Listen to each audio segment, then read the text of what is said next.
স্যারদের কাছে জিজ্ঞাসা করি যে স্যার পরীক্ষা বন্ধ আছে কেন, বলছে আমাদের আন্দোলন আছে যে আমরা পরীক্ষা নিতে পারছি না। তো আন্দোলন যদি আমাদের স্বাভাবিক আগেকার মতো যদি হয়ে যায় তাহলে আমরা পরীক্ষা নিতে পারি এই ক্ষেত্রে। আর তাছাড়া যে আমাদের যে নির্বাচনী পরীক্ষাটা চলছিল, ওই নির্বাচনী পরীক্ষায় আমাদের যে একটা প্রস্তুতি ছিল, অর্থাৎ এই প্রস্তুতিটা আমাদের এসএসসি পরীক্ষায় কাজে লাগতো।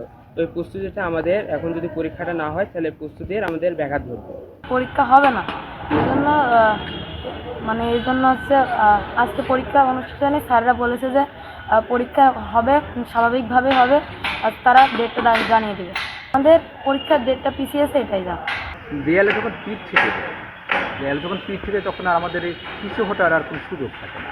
সেই জন্য আমাদের এই কর্মসূচিতে যেতে হয়েছে, বাধ্য হয়ে। আসলে আমরাও যেতে চাইনি, যদি আমাদেরকে সাথে আলোচনা করা হতো, একটু আমাদের আশ্বাস দেওয়া হতো যে আপনারা একটু বার্ষিক পরীক্ষা শেষ করুন, সামনের দিনে আপনাদের সাথে সেগুলো আলোচনা করবো, তাহলে আমরা হয়তো বা আমাদের যারা সেন্ট্রালে আছে তারা এই বিষয় নিয়ে একটু ভেবেচিন্তে দেখতেন।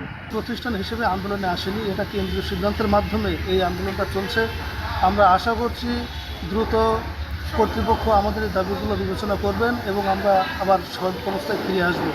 যদি আমাদের এই দাবিগুলো মেনে নেওয়া না হয় বা কোনোরূপ সংলাপে না বসেন, তাহলে কেন্দ্রীয় থেকে যে সিদ্ধান্ত নেবে আমরা সেই সিদ্ধান্তই চালিয়ে যাব। আমাদের একক কোনো সিদ্ধান্ত নেই। 54 বছর ধরে এই মাধ্যমিক শিক্ষায় একটা বঞ্চনার ইতিহাস আছে। দাবিগুলোর যৌক্তিকতা কি চিন্তা করা হয়?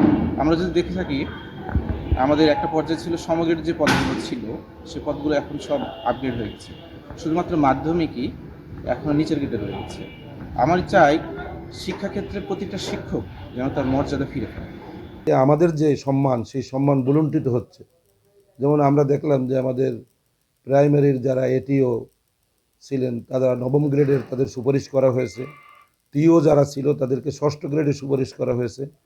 অথচ আমাদের এই ষষ্ঠ গ্রেড, আমাদের যে দশম গ্রেড দেওয়া হয়েছে, এই পদগুলো সাব রেজিস্ট্রার থেকে সমস্ত পদগুলো আমাদের এই সমগ্রেডে ছিল, তারা দাবি আদায় করে নিয়ে চলে গেছে। আর তার প্রেক্ষিতে এখন আপনারা জানেন যে আমাদের সমস্ত শিক্ষকদেরকে পিএসসি থেকে নিয়োগ দেওয়া হচ্ছে, নন ক্যাডার নিয়োগ আসছে।